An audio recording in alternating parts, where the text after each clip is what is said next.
तो last class में बेटा हम लोगों ने मिनरल न्यूट्रिएंट्स के ऊपर डिस्कस किया था, माइक्रो एंड मैक्रो न्यूट्रिएंट्स पढ़े थे। वो न्यूट्रिएंट्स जो पर किलोग्राम ड्राई वेट या ड्राई मैटर 10 मिलीमोल से ज्यादा प्रोपोर्शन बनाएंगे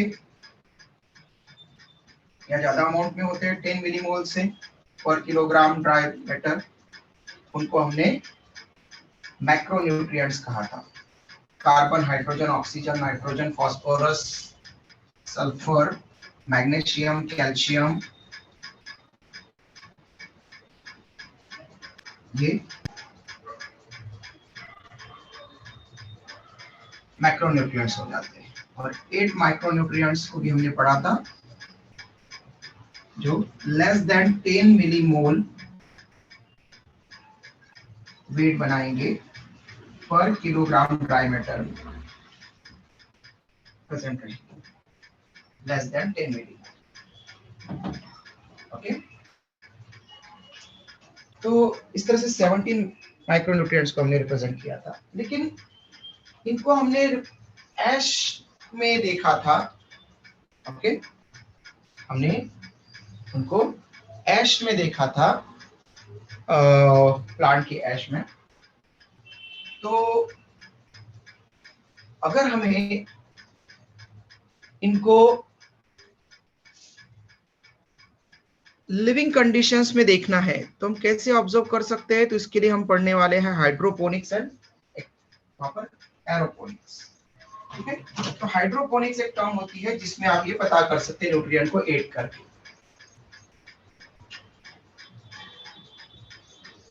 हाइड्रोपोनिक्स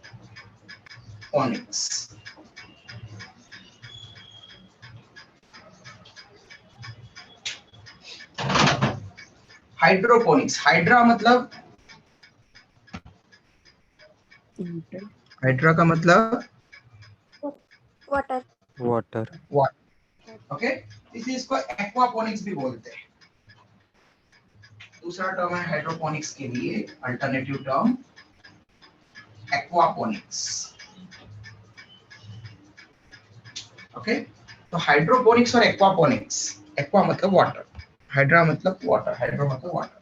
तो हाइड्रो और एक्वा का मतलब होता है वाटर, इसलिए पानी में हम जनरली बात कर रहे हैं। मतलब यहाँ पर सॉइल यहाँ पर नहीं होगी अवेलेबल। ठीक है, तो when we grow plants without soil, और सॉइललेस प्लांट अगर हम ग्रो करवा रहे हैं, ठीक है, विदाउट सॉइल अगर प्लांट को ग्रो करवा रहे हैं तो हम उसको बोलते हैं हाइड्रोपोनिक्स। Okay,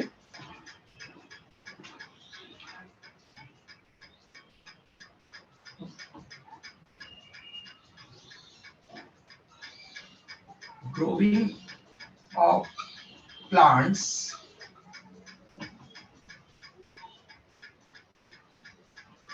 without soil। जब हम प्लांट ग्रो करवा रहे हैं तब उसमें सॉइल का यूज नहीं करेंगे, तो उसको हम बोलते हैं हाइड्रोपोनिक्स। सबसे पहली बात, तो फायदा या नुकसान क्या हो सकता है? कोई बताएगा? किसी को कुछ फायदा या नुकसान समझ में आ रहा है? सॉइल, बिना तो सॉइल फायदा के ये होगा कि हम जो ट्रेडिशनल प्लांट्स को जमीन में लगा के स्पेस कवर करते हैं, उसको हम टेरेस्ट्रियल फार्मिंग बना के स्पेस बचा सकते हैं। क्या बना करके? Sir, instead of planting plants horizontally, we can stack them up vertically.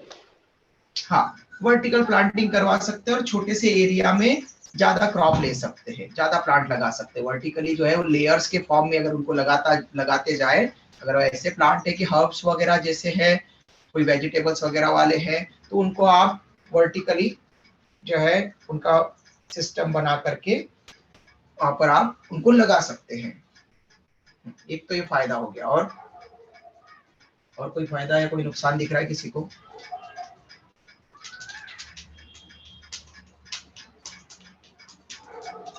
Sir, spread of plant disease reduce हो जाएगा। कैसे? कैसे सर रिड्यूस क्योंकि होगा? जो ट्रेडिशनल प्लांट्स होते हैं वो सॉइल में ग्रो करते हैं और सॉइल में से प्लांट्स में अदर माइक्रो ऑर्गेनिज्म भी सस्टेन करते हैं। तो अगर हम उनको सॉइल की जगह गुड, वाटर में उगाएंगे तो डिजीज का कंटेमिनेशन वो हो जाएगा, लेस हो जाएगा। Very good. देखो, सॉइल में बहुत सारे बैक्टीरिया, ठीक है, अदर पैथोजेंस, इंसेक्ट वगैरह, ये सॉइल या फिर वर्म्स, ठीक है, ये बहुत सारे ऑर्गेनिज्म सॉइल के साथ में जुड़े रहते हैं। तो इसलिए अगर हम सॉइल पर प्लांट ग्रो करवाते हैं तो उसके अंदर अगर कुछ पैथोजेनिक बैक्टीरिया है, प्लांट के लिए इन्फेक्ट करने वाले बैक्टीरिया है, या फंगस है, या वर्म्स है, या इंसेक्ट है, तो ये प्लांट की क्रॉप को हार्म पहुंचा सकते हैं और एक प्लांट से दूसरे प्लांट पर भी सॉइल की हेल्प से आसानी से पहुंच सकते हैं। ओके, तो इसलिए ऐसी डिसीजेज जो सॉइल से रिलेटेड होगी प्लांट में, वो रिड्यूस हो जाएगी फिर। ओके, लेकिन न्यूट्रिएंट कहाँ से लाएंगे? तो इसलिए ये जो हाइड्रोपोनिक्स है, इसमें ओनली हाइड्रो मतलब कि ओनली वाटर नहीं लिया जाता, मिनरल का सॉल्यूशन लिया जाता है। ओके, मतलब वाटर के साथ में मिनरल्स को ऐड करके लिया जाता है हाइड्रोपोनिक्स में। ऐसा नहीं कि ओनली पानी देते रहेंगे, ठीक है, क्योंकि सॉइल में ग्रो इसलिए होती है सीड्स, क्योंकि जब उनको मॉइस्चर मिलता है, एयर मिलता है, तो उसमें से जर्मिनेशन स्टार्ट होता है, सीड का जर्मिनेशन। और सीड के जर्मिनेशन के बाद वहां से रेडिकल और प्लूम्यूल आते हैं, और जो रेडिकल है वो रूट बना करके सॉइल में अंदर ग्रेविटेशनल मूवमेंट करता है, और अंदर जाकर के वो रूट्स वाटर और मिनरल को ऑब्जॉर्ब करती है, ठीक है, ताकि वो आगे की पूरी मेटाबॉलिक प्रोसेसेस परफॉर्म कर सके। तो बिना वाटर और मिनरल के प्लांट ग्रो नहीं हो सकता, ठीक है। तो इसके लिए प्लांट के लिए जो वाटर और मिनरल अवेलेबल होते हैं वो मेनली सॉइल से अवेलेबल होते हैं। इसलिए हम प्लांट्स को यूजुअली जो हम बोल सकते हैं जो कल्चरल हम फार्मिंग करते हैं, ओके, तो वो फार्मिंग जनरली इस पर बेस्ड होती है, सॉइल पर बेस्ड होती है। लेकिन प्लांट को सॉइल से क्या चाहिए? वाटर और मिनरल्स चाहिए। तो अगर हम वाटर और मिनरल्स उसको डायरेक्टली सॉल्यूशन के फॉर्म में प्रोवाइड कर दे, तो सॉइल की कोई दूसरी जरूरत नहीं है उसको। ओके, तो वाटर और मिनरल्स ये रूट की हेल्प से लेता है सॉइल में से। तो वही जो वाटर और मिनरल्स है, जो इसेंशियल मिनरल्स है, उनको वाटर के साथ में डिसॉल्व करके, वाटर के साथ में प्रोवाइड करके अगर प्लांट को प्रोवाइड कर दिया जाएगा, तो उसको सॉइल में लगाने की कोई जरूरत नहीं होगी फिर। ओके, तो इसलिए हाइड्रोपोनिक्स में क्या करते हैं, हाइड्रोपोनिक्स में जैसे ही रेडिकल रूट आने लग जाती है, तो उस प्लांट को लगाया जा सकता है। अब हाइड्रोपोनिक्स के लिए दो अलग अलग तरह के सिस्टम है। हाइड्रोपोनिक्स के लिए दो अलग अलग तरह के सिस्टम है। अगर आपको एक सिंगल प्लांट को एक ही जगह पर लगाना है, नॉर्मली देखना उसमें मिनरल न्यूट्रिशन, तो आप एक बकेट में लगा सकते हैं, एक जो है कोई बीन में लगा सकते हैं, एक जो है बड़े आप वहां पर, ठीक है। तो आपको एक वेसल चाहिए वहां पर, एक ही को लगाना है। तो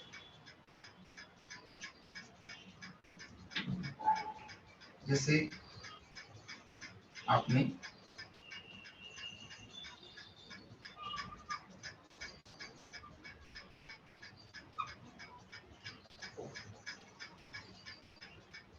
हमने ले लिया यहाँ पर, ऐसा कोई एक वेसल हमने यहाँ पर ले लिया,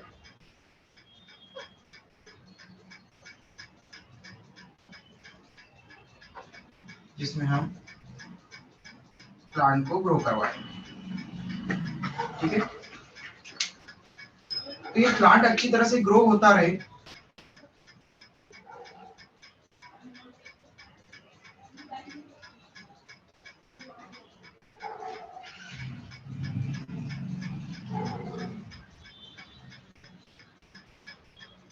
इसलिए इसकी रूट्स को वाटर और मिनरल के सॉल्यूशन में हमेशा आपको डिप करके रखना पड़ेगा। ठीक है। और जब ये ग्रो हो रहा है, इसके कुछ ब्रांचेस निकल रही है, ये कुछ ग्रो हो रहा है, तो आपको ये ध्यान रखना पड़ेगा कि इसके साथ में जितना पार्ट खुला है उसको आपको कॉटन प्लग से पूरे पार्ट को बंद करना पड़ेगा। बाहर की एयर, कॉन्टामिनेटेड एयर ज्यादा ना जाए इसमें, ठीक है। तो जितना पार्ट वहां पर, मतलब पोरोसिटी आपको उस वेसल के अंदर बहुत कम रखना है, ठीक है। तो जब आप उस प्लांट को ग्रो करवा रहे हैं तो उसके अंदर जो कॉटन प्लग लगा देंगे ताकि बीच में कोई जगह ना, गैप ना बचे। फिर एक तरफ से हम मिनरल सॉल्यूशन को ऐड करने के लिए यहाँ पर एक पाइप सिस्टम लगा देंगे जिससे कि मिनरल न्यूट्रिएंट्स ऐड होते रहे उसमें।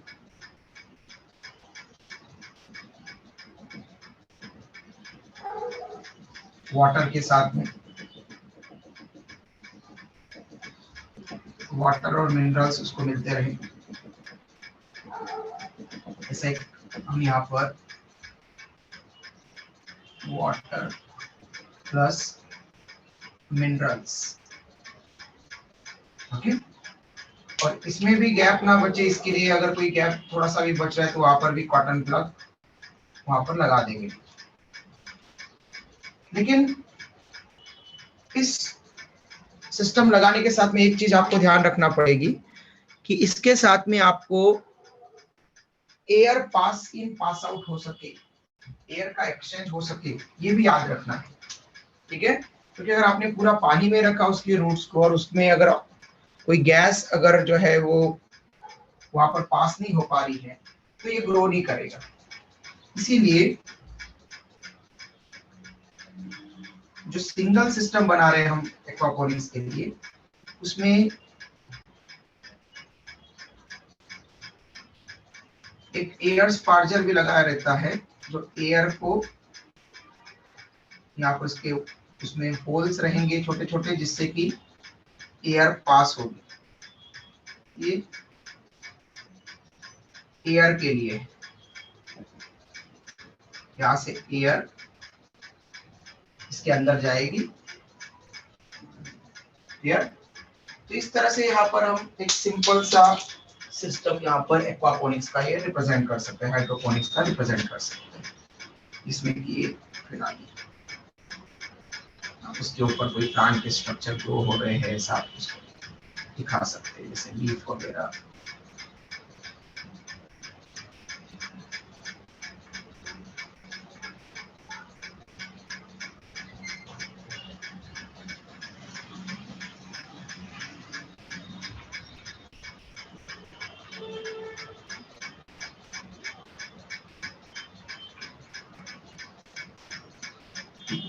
ब्रांचिंग होता जा रहा है, लीव्स वगैरह वहां पर ग्रो होती जा रही है, ऐसा आप उसको रिप्रेजेंट कर सकते हैं, ये आगे बढ़ता जा रहा है।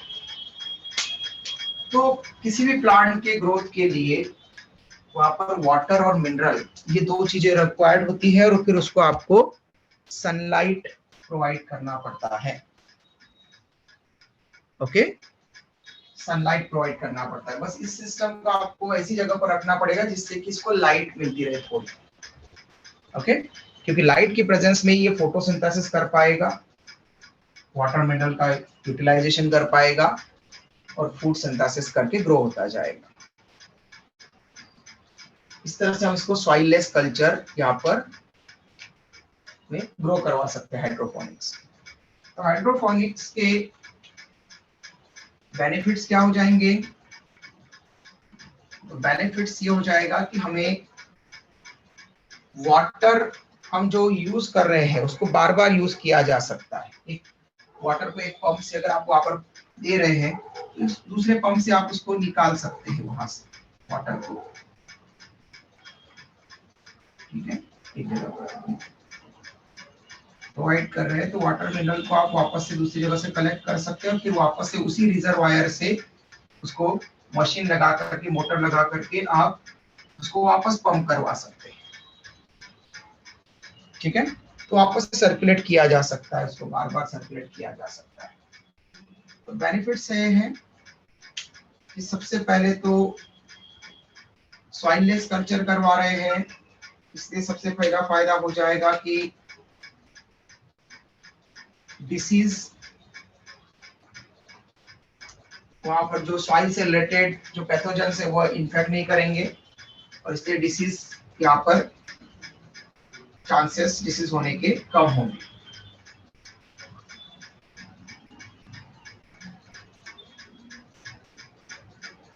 चांसेस ऑफ इन्फेक्शंस पैथोजेंस यहाँ पर रिड्यूस हो जाएंगे। ओके, देयरफॉर पैथोजेंस कम आएंगे तो डिसीज भी कम होगी उसमें। सेकंड, वहां पर हम वाटर बचा सकते हैं। तो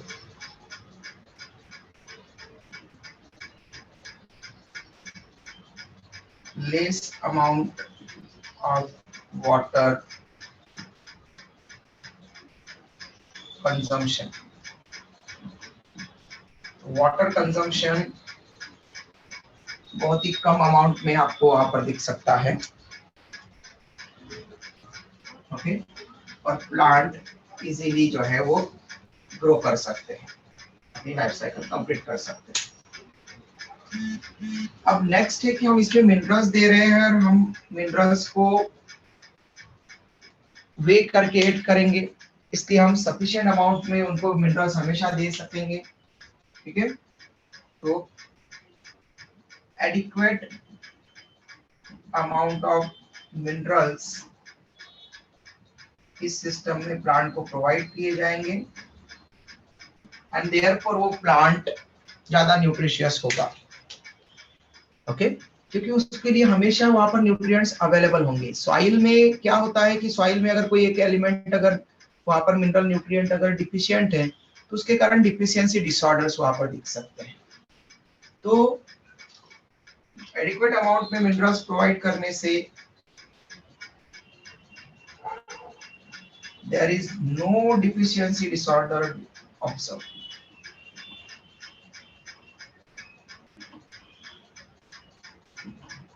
उस प्लांट में कोई भी न्यूट्रिएंट का डिफिशियंसी से होने वाला कोई भी एनामोली डिसऑर्डर नहीं दिखेगा।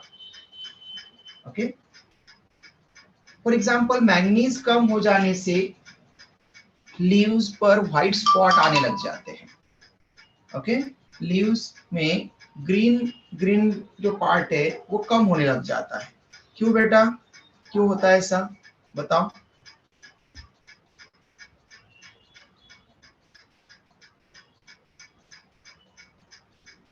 क्लोरोफिल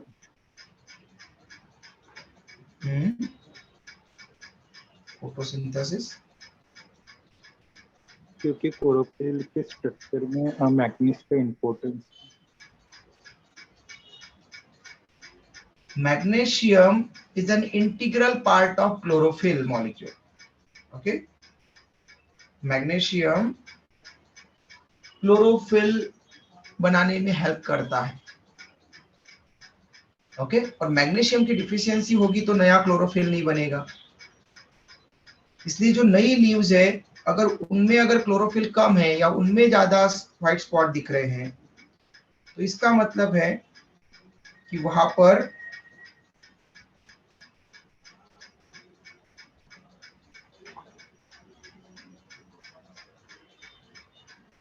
मैग्नीशियम की डिफिशियंसी है, क्लोरोफिल कम बनेगा और फोटोसिंथेसिस कम बनेगा तो प्लांट की ग्रोथ रिड्यूस हो जाएगी। स्क्रीनशॉट ले लो बेटा ये। तो ये एक सिंगल प्लांट के लिए हमने कहा, एक साथ में हम मेनी प्लांट भी ग्रो करवा सकते हैं। अगर किसी को कमर्शियल सेटअप करना हो हाइड्रोपोनिक्स का, तो कमर्शियल सेटअप के लिए उसको मेनी प्लांट लगाने पड़ेंगे एक साथ में, क्योंकि वो एक सिंगल प्लांट अगर बड़े बड़े बकेट्स में या फिर किसी में लगाता जाएगा तो उसको उतना ज्यादा खर्चा आएगा।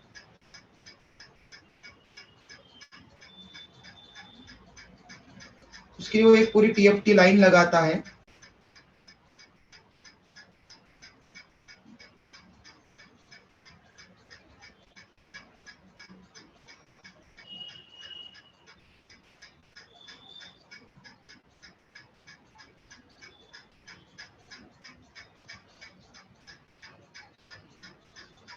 हो गया बेटा स्क्रीनशॉट सबका? Done sir. हो गया सर। अब अगर किसी को अगर कमर्शियल सेटअप करना हो हाइड्रोपोनिक्स का तो मिनी प्लांट लगाने पड़ेंगे, और मिनी प्लांट लगा करके वो कोशिश करेगा कि हर एक को उसको बार बार फनल की हेल्प से या फिर बार बार उसको एक एक प्लांट को न्यूट्रिएंट ना देने पड़े।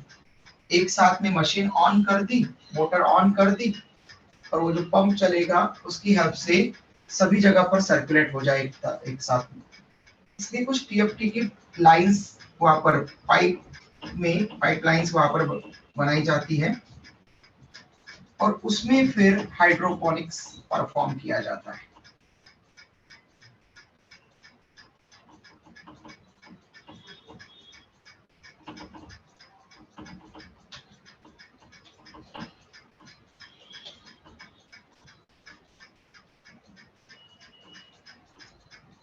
कमर्शियल सेटअप के लिए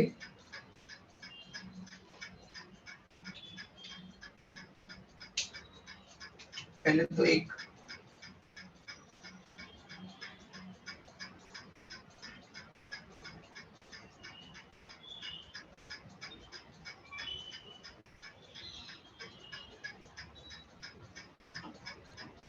इस तरह के पाइप्स लिए जाएंगे, और बीच बीच में वो पाइप्स में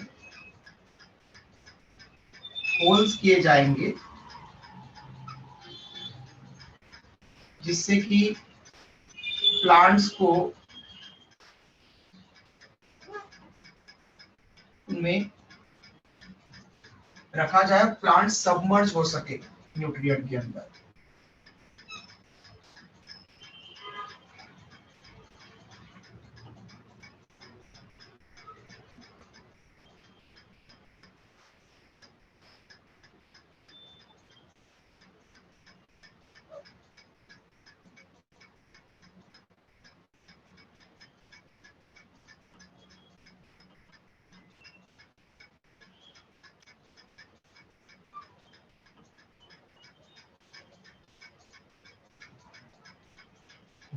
ऐसे मेनी होल्स किए जाएंगे, जितने प्लांट्स लगाना है उसके बेसिस पर उनको थोड़ा सा डिस्टेंस पर रखा जाएगा, और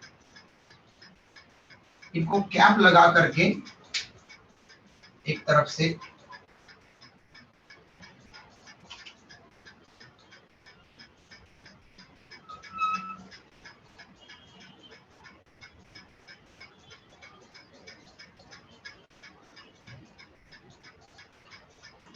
इनको कैप लगाई जाएगी, और कैप लगा करके अगर एक ही लाइन बनानी है आपको तो लास्ट वाले पर कैप पूरी तरह से पूरा लगा रहेगा, और जहां से स्टार्टिंग कर रहे हैं वहां पर जो कैप लगाएंगे उस कैप में होल कर देंगे। ओके, अगर एक ही पाइपलाइन लगाना है तो इस तरह से एक होल करेंगे यहाँ पर, जिसको रिजर्वायर के साथ में कनेक्ट करेंगे। पहले तो स्टैंड लगाना पड़ेगी, क्योंकि वर्टिकली लगाएंगे अब इसको, तो नीचे उसको बैलेंस के लिए नीचे जो है वहां पर सपोर्ट के लिए एक नीचे स्टैंड लगाने पड़ेगी। स्टैंड लगाने के बाद इसका यहाँ पर एक कनेक्शन रिजर्वायर के साथ में कर देंगे। रिजर्वायर एक टैंक है, रिजर्वायर मतलब टैंक, रिजर्वायर मतलब जिसमें आप कोई रिजर्व कर सकते हैं, किसी चीज को रख सकते हैं। इस रिजर्वायर में मिनरल न्यूट्रिएंट का सॉल्यूशन है वाटर के साथ में, वाटर प्लस मिनरल भरे पड़े हैं इसमें।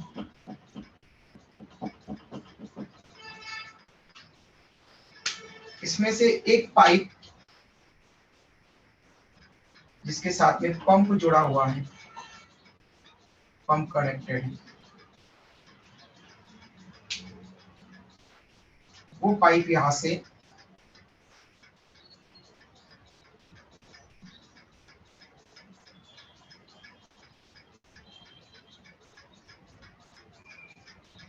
इसके अंदर भेजा जाएगा, जिससे कि वाटर और मिनरल्स, इस पंप की हेल्प से जो वाटर और मिनरल्स जो जा रहे हैं वो इस तरह से इसके अंदर जा सके।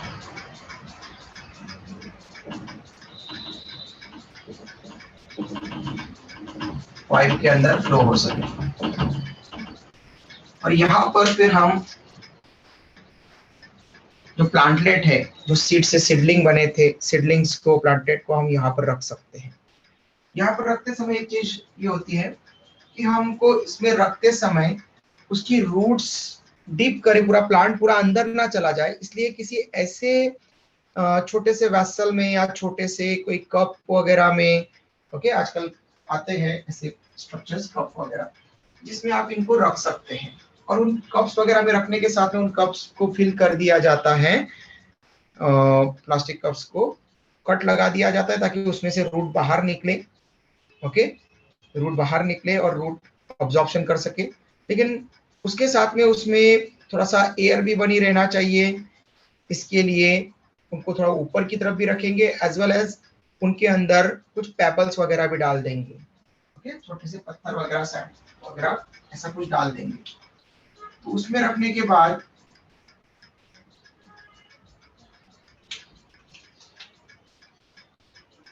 ये जो प्लांट है,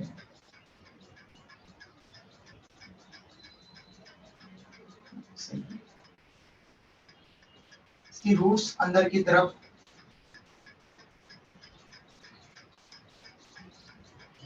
अलग अलग प्लांट्स भी लगा सकते हैं, जरूरी नहीं कि आपको एक ही टाइप के प्लांट लगाना हो, लेकिन कमर्शियल प्रोडक्शन के लिए लगा रहे हैं तो फिर वहां पर आपको एक जैसे प्लांट ज्यादा लगाने पड़ेंगे ताकि उनका प्रोडक्शन हो सके और आप मार्केट में सेल कर सके फिर उसको, ठीक है। इसके अंदर इसकी रूट्स होती है, जो रूट्स डीप जाएगी अंदर की तरफ,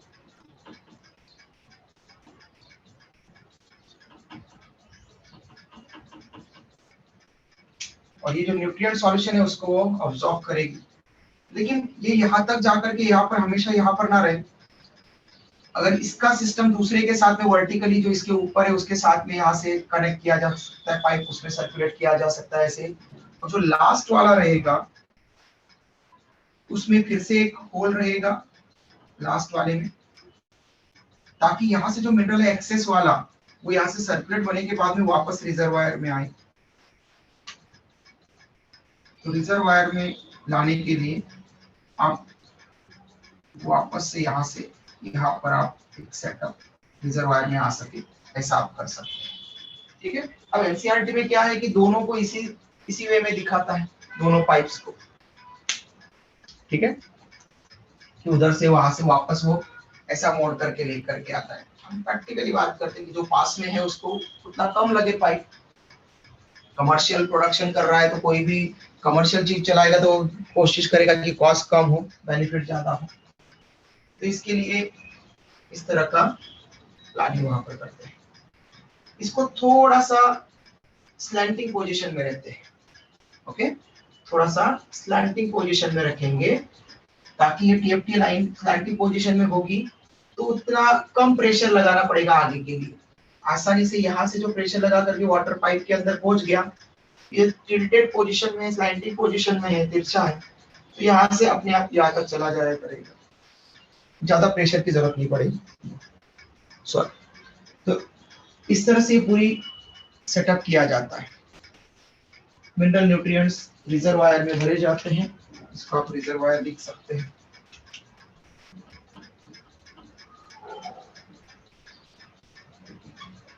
इसमें मिनरल न्यूट्रिएंट भरे हुए हैं, मिनरल्स प्लस वाटर, ठीक है। ये टीएफटी लाइन में ड्रॉ कर रहा है। ये पंप है, आपको अगर अलग अलग चीजें वहां पर दिखाई दे, पंप है, ट्यूब से जो वेसल को ले जा रही है। ठीक है, स्क्रीनशॉट ले लो बेटा, ये हाइड्रोपोनिक्स हो जाता है complete.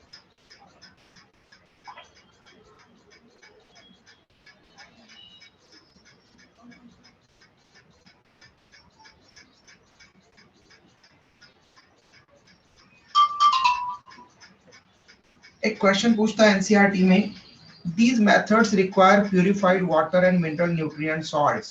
Can you explain why is this so essential? Purified water का यूज क्वेश्चन रिपीट कीजिए।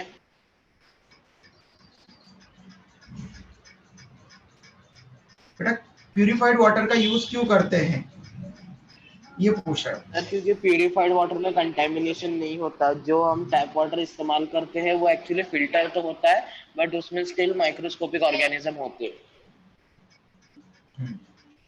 कंटामिनेशन हो सकता है उसमें, okay, as well as large amount of minerals वहां पर आ सकते हैं। ठीक है, तो कोई मिनरल लार्ज अमाउंट में भी आ सकता है नॉर्मल वाटर में। ठीक है, जैसे कि कोई ग्राउंड वाटर अगर हमने डायरेक्टली यूज कर लिया, तो ग्राउंड वाटर अगर कोई ऐसी जगह है जहां पर कि फ्लोरीन ज्यादा है, ओके, ऐसा कोई जगह है जहां पर फ्लोरीन ज्यादा है, तो फ्लोरीन ज्यादा है तो वहां पर फ्लोरीन उस वाटर बॉडी में वाटर के साथ में आ जाएगा। और ऐसा अगर हमने ग्राउंड वाटर यूज किया तो देन एक्सेस ऑफ फ्लोरीन के कारण वहां पर कुछ चीजें दिख सकती हैं। ठीक है, अगर कैल्शियम कार्बोनेट के वहां पर कोई एक्सेस है वहां पर, तो उसमें दिख सकता है। ठीक है, तो ये सारी चीजें हमको वहां पर ऑब्जर्व हो सकती है। तो उसके कारण कोई एलिमेंट ज्यादा हो जाएगा, फिर हम मिनरल न्यूट्रिएंट तो डालेंगे रिक्वायरमेंट के बेसिस पर, कितना इसेंशियल है तो कितने अमाउंट में देना चाहिए, उनकी क्वांटिटी के बेसिस पर मेजर करके हम न्यूट्रिएंट को डालेंगे। लेकिन वाटर फिर प्यूरिफाइड अगर नहीं हुआ तो उसमें कुछ मिनरल अगर एक्सेस में आ गए तो फिर ज्यादा हो जाएगा, मिनरल टॉक्सिसिटी हो सकती है। ओके, साथ में पैथोजेंस अगर आ गए, कोई फंगस बैक्टीरिया, तो वहां पर वो इन्फेक्शन हो सकते हैं। इसके लिए प्यूरिफाइड वाटर को यूज करते हैं, ये ध्यान रखना। हो गया बेटा स्क्रीनशॉट सभी बैचेस में? Yes sir.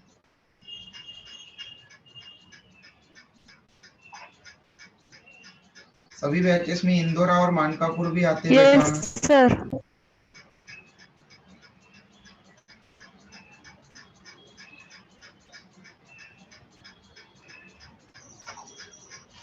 ओके,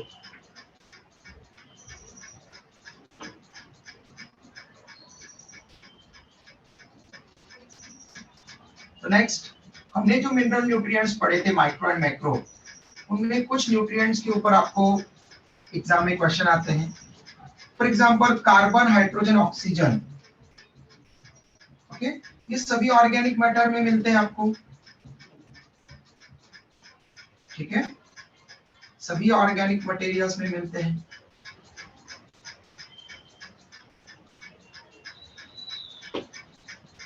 ओके, और बिना कार्बन, हाइड्रोजन, ऑक्सीजन के कोई ऑर्गेनिक कंपाउंड नहीं बन सकता।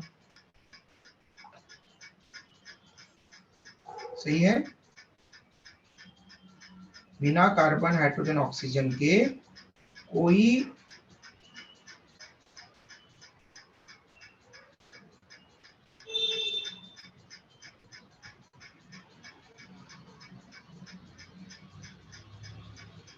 ऑर्गेनिक मॉलिक्यूल नहीं बन सकता।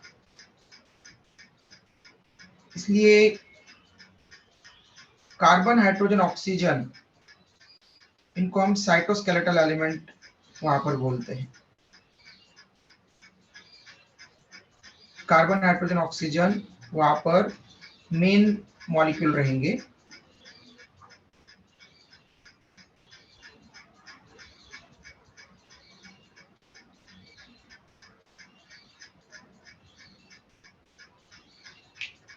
एनपीके के बारे में कभी पढ़ा है बेटा आप लोगों ने?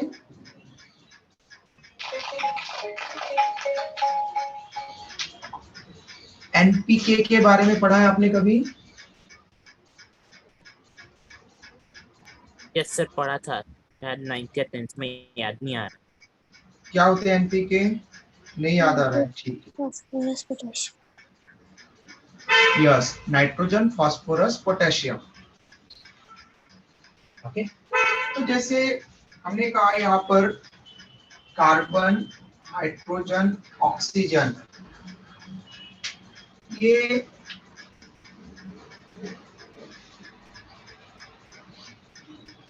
स्केलेटन एलिमेंट्स, मतलब किसी भी ऑर्गेनिक कंपाउंड का मेन पार्ट ये बनाएंगे। ओके, उसी तरह से तो ये मेजर है, इनके बगैर कोई भी ऑर्गेनिक कंपाउंड नहीं बन सकता। इसी तरह से नाइट्रोजन, फास्फोरस, पोटेशियम, एनपीके, इनको हम क्रिटिकल एलिमेंट्स बोलते हैं। Critical elements carbon, hydrogen, oxygen के बाद में सेकंड नंबर पर जो ज्यादा रिक्वायर्ड होते हैं किसी प्लांट को। कार्बन, हाइड्रोजन, ऑक्सीजन के बगैर कोई लिविंग बीइंग बन ही नहीं सकता, क्योंकि कोई ऑर्गेनिक मैटर बन नहीं सकता, और ऑर्गेनिक मैटर नहीं बनेगा तो ऑर्गेनिक ऑर्गेनिज्म नहीं बन सकता। ऑर्गेनिक ऑर्गेनिक का मतलब ही होता है लाइफ। ओके,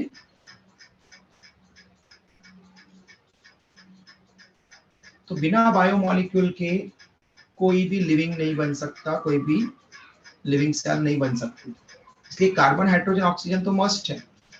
फिर सेकंड नंबर पर कौन सा ग्रुप आता है? तो सेकंड नंबर पर है एनपीके, इनको हम बोलते हैं क्रिटिकल एलिमेंट्स।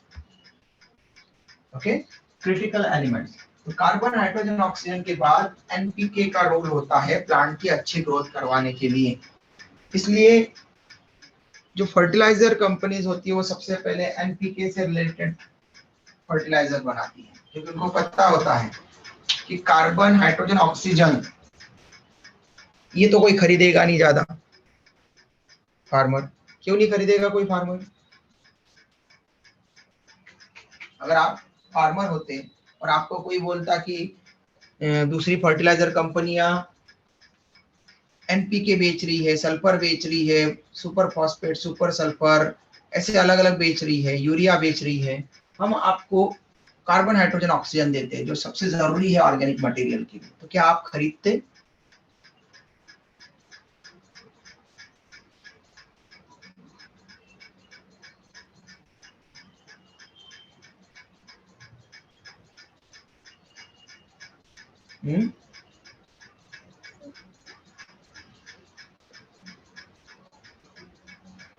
क्या आप खरीदते कार्बन, हाइड्रोजन, ऑक्सीजन अगर कोई बायो फर्टिलाइजर कंपनी आपको देती? क्यों खरीदते बेटा आप? सर नहीं खरीदते, क्यों नहीं खरीदते? क्योंकि वो मटेरियल इजीली अवेलेबल है। कैसे अवेलेबल है? कैसे देते हो तुम प्लांट को कार्बन, हाइड्रोजन, ऑक्सीजन कैसे देते हो? सर ग्राउंड में बहुत तरीके के बैक्टीरिया होते हैं जो एटमॉस्फेरिक कार्बन, हाइड्रोजन, ऑक्सीजन को क्या बोलते हैं मिनरल फॉर्म में ब्रेक डाउन करते हैं, जो प्लांट एक्चुअली अपने रूट से सब डाउन कर नहीं सकते नहीं नहीं, रॉन्ग है। क्या बेटा? जोर से बोलो, आवाज बहुत कम आई। कार्बन डाइऑक्साइड से हाइड्रोजन और ऑक्सीजन, वाटर। वेरी गुड, ठीक है। तो कार्बन, हाइड्रोजन, ऑक्सीजन कभी देना ही नहीं पड़ेगा आपको, क्योंकि जो कार्बन है वो CO2 के फॉर्म में अवेलेबल है। हम हमारे लिए जो पॉइजनस है वो प्लांट के लिए फोटोसिंथेसिस के लिए जरूरी है। तो हम एनिमल्स जो एक्सेल करते हैं CO2, वो इन्वायरमेंट में CO2 अवेलेबल है, तो प्लांट वहां से CO2 ले लेते हैं, तो कार्बन और ऑक्सीजन का सोर्स मिल जाता है उसको CO2 से। रूट की हेल्प से वो सॉइल से वाटर ले लेते हैं, सॉइल वाटर H2O, रूट की हेल्प से ले लेते हैं वाटर, जो सॉइल में जो वाटर है वो, तो H2O से उनको हाइड्रोजन, ऑक्सीजन मिल जाता है। तो इसलिए वहां पर केवल दो एक स्टूडेंट ने आंसर दिया, मतलब बाकी के सभी लोगों को उल्लू बनाया जा सकता है ना। अगर आप फार्मिंग करो तो आपको कोई कंपनी बोले अरे सर देखो कार्बन हाइड्रोजन ऑक्सीजन से तो स्केलेटल एलिमेंट बनते हैं, ठीक है, और कोई वो तो दे ही नहीं रहा है आपको, हम दे रहे हैं। यार यही तो, जैसे कॉम्प्लान, बॉर्नविटा, ये मतलब ऐसे कोई भी प्रोडक्ट बनाने वाला यही तो बोलता है, ठीक है। यार उसमें विटामिन B7 है, उसमें विटामिन H है, हाँ? वही बोलता है इसमें विटामिन D है, विटामिन C है। तो आया कहाँ से उनके पास में? फर्स्ट थिंग तो सोर्स पता होना चाहिए ना उसका, तो उन्होंने वो कहाँ से डाला, कहाँ से निकाल करके डाला उसके अंदर? क्या उन्होंने बनाया लैब में? हाँ, क्या विटामिन D को डायरेक्टली लैब में बनाया जा सकता है क्या?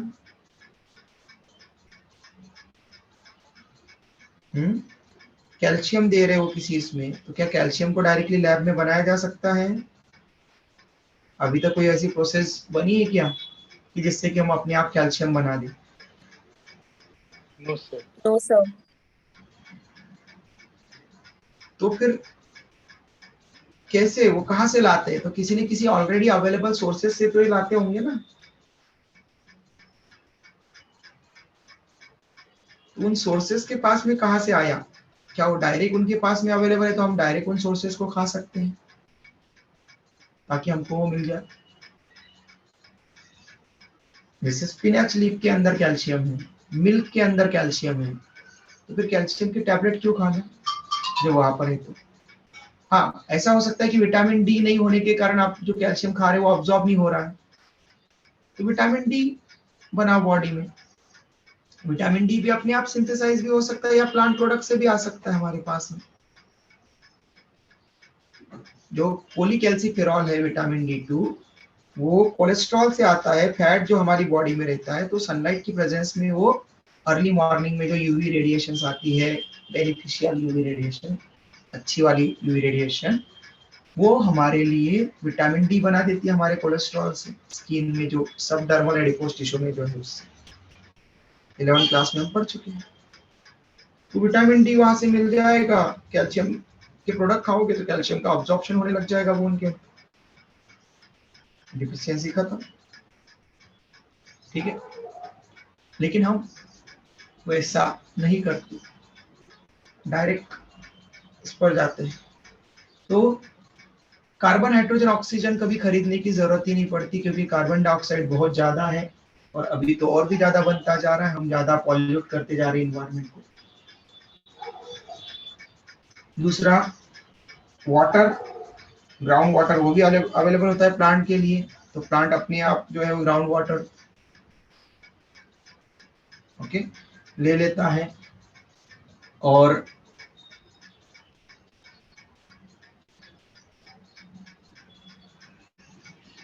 उसमें भी ग्राउंड वाटर में भी पूरा वाटर प्लांट के लिए अवेलेबल नहीं होता। कौन सा वाटर अवेलेबल होता है बेटा फिर?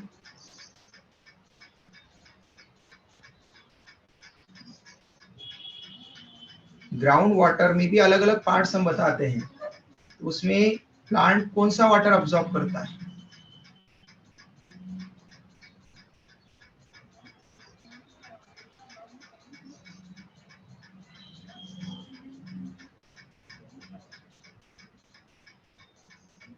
पता करके आना कल, ठीक है। तो वाटर और CO2, इनसे उसको कार्बन हाइड्रोजन ऑक्सीजन आसानी से मिल जाएगा। इसलिए नेक्स्ट वाली चीजों अगर वहां पर सॉइल में नहीं है प्रॉपर NPK, ठीक है, तो ये NPK उसको बाहर से देना पड़ेगा अगर अवेलेबल नहीं है तो। सॉइल में अगर है तो डालने की कोई जरूरत नहीं। इसलिए कोई फर्टिलाइजर डालने के पहले या कोई भी चीज करने के पहले फार्मर्स को अपनी सॉइल का टेस्टिंग कर लेना चाहिए कि जिस तरह की वो क्रॉप लगा रहा है उस क्रॉप के लिए जो जो इसेंशियल न्यूट्रिएंट्स है या ज्यादा नंबर में कोई न्यूट्रिएंट लगने वाला है उसमें ज्यादा स्टोर होने के लिए, तो क्या वो न्यूट्रिएंट उसके पास में सॉइल में ऑलरेडी है या नहीं है। अगर वो कोई ऐसी क्रॉप लगा रहा है जिसमें प्रोटीन ज्यादा चाहिए, ओके, और उसके पास में नाइट्रोजन उसकी सॉइल में नहीं है, तो नाइट्रोजन डाल सकता है। या फिर वो लेग्यूमिनस प्लांट ग्रो करवा रहा है तो नाइट्रोजन फिक्सिंग बैक्टीरिया को डाल सकता है साथ में। तो राइस जब ग्रो करवाते हैं लोग, उसके साथ में अगर राइजोबियम बैक्टीरियम को अगर वो डाल देते हैं, तो राइजोबियम बैक्टीरियम का पाउडर मिलता है, तो अगर वो डाल देते हैं तो उसकी प्रोडक्टिविटी बढ़ जाती है, राइस की यील्ड बढ़ जाता है। ऐसे ही अगर कोई वहां पर सॉइल में प्रोटीन वाले ज्यादा सोर्सेस लगा रहे हैं, जैसे कि कोई दाल वगैरह पल्सेस वगैरह की क्रॉप लगा रहे हैं, ग्रीन ग्राम लगा रहे हैं, सोयाबीन लगा रहे हैं, तो ऐसे पल्सेस के लिए या फिर कोई भी ऐसी सोयाबीन, ग्राउंडनट मतलब पीनट और ग्राम, ठीक है, चने वगैरह, इनके लिए अगर लगा रहे तो इनमें प्रोटीन, सीड में प्रोटीन ज्यादा बनता है, जितना ज्यादा प्रोटीन बनेगा उतनी अच्छी सीड बनेगी। तो प्रोटीन बनाने के लिए अमीनो एसिड चाहिए, अमीनो एसिड के लिए अमोनिया चाहिए और अमोनिया के लिए नाइट्रोजन चाहिए। नाइट्रोजन का फिक्सेशन लेग्यूमिनस प्लांट अच्छे से नहीं कर पाते, इसलिए वो नाइट्रोजन फिक्सेशन के लिए सिम्बायोटिक बैक्टीरिया को अपने साथ में रखते हैं। तो अगर उस सॉइल में अगर सिम्बायोटिक बैक्टीरिया होंगे नाइट्रोजन फिक्सेशन करने वाले, तो क्रॉप अच्छी होगी, अदरवाइज क्रॉप कम आएगी। तो उसमें सिम्बायोटिक बैक्टीरिया ऐड कर दो, पाउडर मिलता है सिम्बायोटिक बैक्टीरिया का, नाइट्रोजन फिक्सेशन बैक्टीरिया की, वो डाल दो। तो अपने आप वो रूट को इन्फेक्ट करेंगे, रूट नोडल्स बनाएंगे और नाइट्रोजन का मेटाबॉलिज्म करेंगे, जो इस लेक्चर का लास्ट वाला पार्ट है हमारा, मतलब इस चैप्टर का। ठीक है,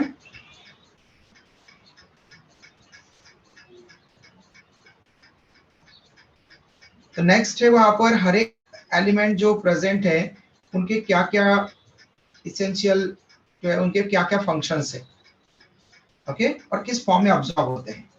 मैं आपको नाइट्रोजन का समझा देता हूँ, एनपीके, क्योंकि कार्बन हाइड्रोजन ऑक्सीजन तो अवेलेबल होता है आसानी से।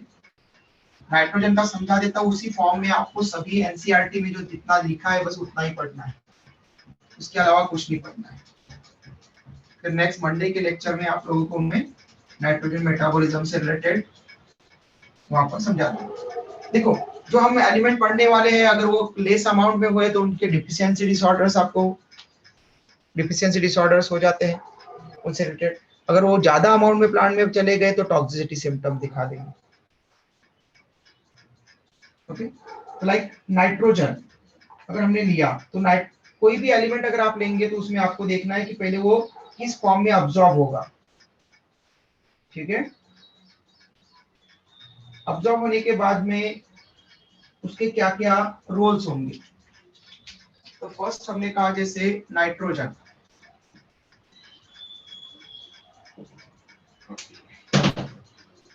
First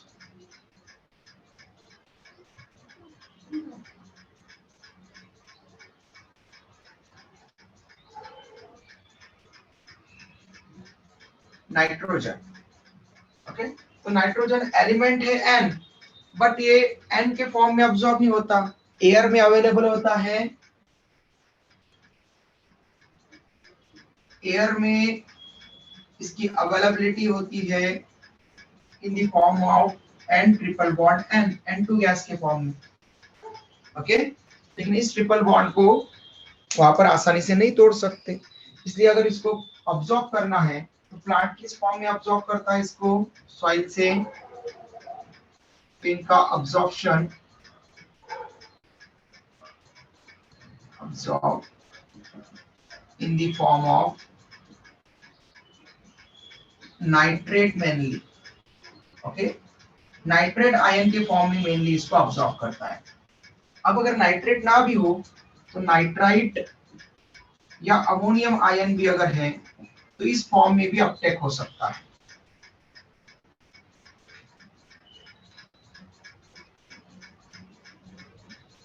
can be Uptake.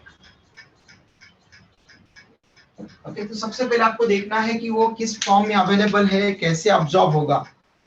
तो अब्सॉर्प्शन, सॉइल से किसी भी न्यूट्रिएंट को कैसे अब्सॉर्ब कर सकते हैं, तो नाइट्रोजन एन एलिमेंट है तो वो ऐसा अवेलेबल नहीं होता, उसको नाइट्रेट, नाइट्राइट या अमोनियम आयन के फॉर्म में ही रूट अब्सॉर्ब कर सकती है सॉइल से, ओके। इसलिए वो इस फॉर्म में वहां पर अवेलेबल होना चाहिए सॉइल में। ठीक है। फिर इसके फंक्शन, अब फंक्शंस के बेसिस पर फिर हम आप पता कर लेते हैं कि अगर ये एडिक्वेट अमाउंट में नहीं हुआ तो फिर इससे रिलेटेड फिर वहां पर वो चीजें नहीं हो पाएगी, फंक्शन ये परफॉर्म नहीं कर पाएगा अच्छे से, और फिर डिफिशियंसी डिसऑर्डर और सिम्टम उसके बेसिस पर। अब आपको पता है नाइट्रोजन अमोनिया बनाता है, अमोनिया से अमीनो एसिड्स बनते हैं, तो amino acids and protein formation, amino acids and ultimately protein formation में पार्टिसिपेट करता है। ठीक है। प्रोटीन के साथ साथ में ये बहुत सारे नाइट्रोजन कंटेनिंग ऑर्गेनिक कंपाउंड भी बनाता है। ओके, डिफरेंट टाइप के बायोमोलिक्यूल्स भी बनाता है। तो न्यूक्लिक एसिड बनाने के लिए भी ये काम आता है, nucleic acid formation, DNA RNA, nitrogenous bases, nucleotides, उससे बनेगा डीएनए और आरएनए। नाइट्रोजन वहां पर भी है।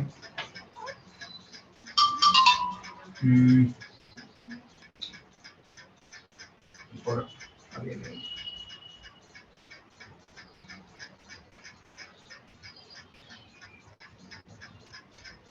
क्या बता रहा था मैं, nucleic acid formation, DNA RNA भी हम वहां पर रिप्रेजेंट करते हैं। और फर्दर एक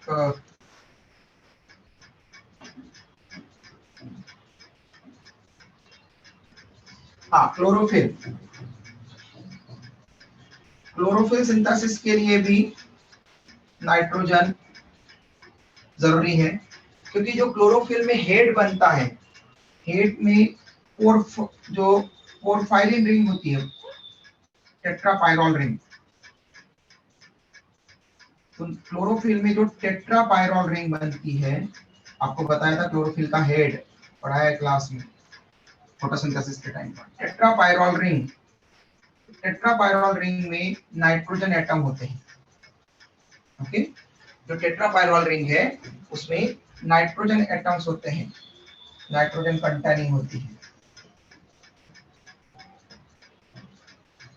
ओके, हमारे आयरन में भी वहां पर होती है नाइट्रोजन कंटेनिंग रिंग, उसको हम बोलते हैं टेट्रा, वहां पर जो 4 वहां पर मॉलिक्यूल रहेंगे उस बेसिस पर हम उसको पोरफायरिन रिंग बोलते हैं आयरन में। और क्लोरोफिल में उसको बोलते हैं टेट्रापायरोल रिंग। तो क्लोरोफिल सिंथेसिस के लिए भी काम आता है। Okay, other nitrogen containing organic compounds भी ये बनाता है, नाइट्रोजन कंटेनिंग ऑर्गेनिक कंपाउंड्स।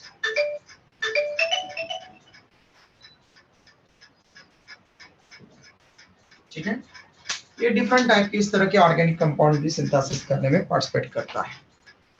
कुछ एंजाइम फॉर्म करने में भी ये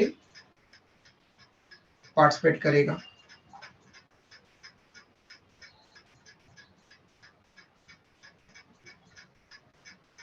nitrogen is required by all parts of a plant. ठीक है, एनसीईआरटी में लिखता है कि सभी प्लांट पार्ट्स के लिए नाइट्रोजन रिक्वायर्ड होता है।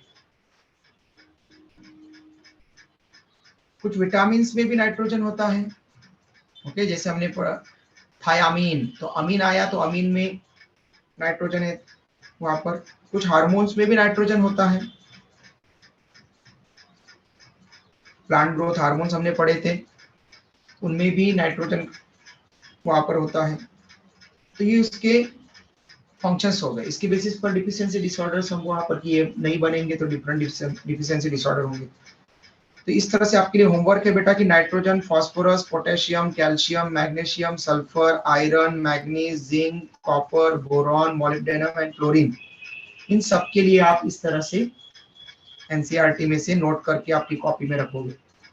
ठीक है, तो मैं आपकी कॉपी चेक करूंगा। आपके लिए वो होमवर्क है, संडे तक का आप लोग को टाइम है, इवनिंग तक का। तो जिसको पेपर के बाद में बनाना है वो पेपर के बाद में बना सकते हैं, जिसके पास में अभी टाइम है वो आज भी बना सकता है। ठीक है, ये पूरे के पूरे आपको एलिमेंट्स कंप्लीट करना है। अब हम कल मिलेंगे और कल थोड़ा टॉक्सिसिटी के बारे में, डिफिशियंसी के बारे में बात करेंगे। अब्जॉर्प्शन के बारे में हम पहले ही बात कर चुके हैं कि न्यूट्रिएंट एक्टिवली अब्जॉर्ब होते हैं, mineral nutrients, solute actively absorb होते हैं, वाटर पैसिवली अब्सॉर्ब होता है। उसमें भी हम पढ़ चुके हैं कि जो फ्लक्स ओरिजिनेट होता है, फोर्स जो ओरिजिनेट होता है न्यूट्रिएंट के लिए फ्लक्स, तो जो न्यूट्रिएंट फ्लक्स होगा उसमें भी एपोप्लास्टिक पाथवे फास्ट होता है और सिम्प्लास्टिक पाथवे थोड़ा स्लो होता है। क्लियर? एपोप्लास्टिक पाथवे होगा तो पैसिवली होगा, लेकिन जो सिम्प्लास्टिक पाथवे होता है वो एक्टिवली होता है अब्जॉर्प्शन उसमें। Translocation of solutes and nitrogen metabolism, ठीक है, ये हमारा मंडे का टॉपिक रहेगा। कल के दिन आप लोगों के लिए डाउट क्लास रहेगी। आप लोगों का जो टॉपिक है रिप्रोडक्टिव हेल्थ, ओके, तो रिप्रोडक्टिव हेल्थ, और मैं कोशिश करूंगा कि उसके साथ में रिप्रोडक्टिव हेल्थ के साथ में रिप्रोडक्शन के भी कुछ क्वेश्चन मिला दूं उसके साथ में, ओके, ह्यूमन रिप्रोडक्शन के। इसलिए थोड़ा ह्यूमन रिप्रोडक्शन को भी रिवाइज करके आना। रिप्रोडक्टिव हेल्थ के मैक्सिमम क्वेश्चन रहेंगे, लेकिन कुछ कुछ क्वेश्चन ह्यूमन रिप्रोडक्शन के भी रहेंगे आपके टेस्ट पेपर में, ओके, ये ध्यान रखना। इसलिए आप लोग दोनों चैप्टर से रिलेटेड डाउट पूछ सकते हैं, ह्यूमन रिप्रोडक्शन और रिप्रोडक्टिव हेल्थ से रिलेटेड कल के दिन। ओके बेटा, बाय, टेक केयर। कल ओनली डाउट क्लास। सर हाँ बोलो बेटा, हिमांशु क्या बोल रहे हो?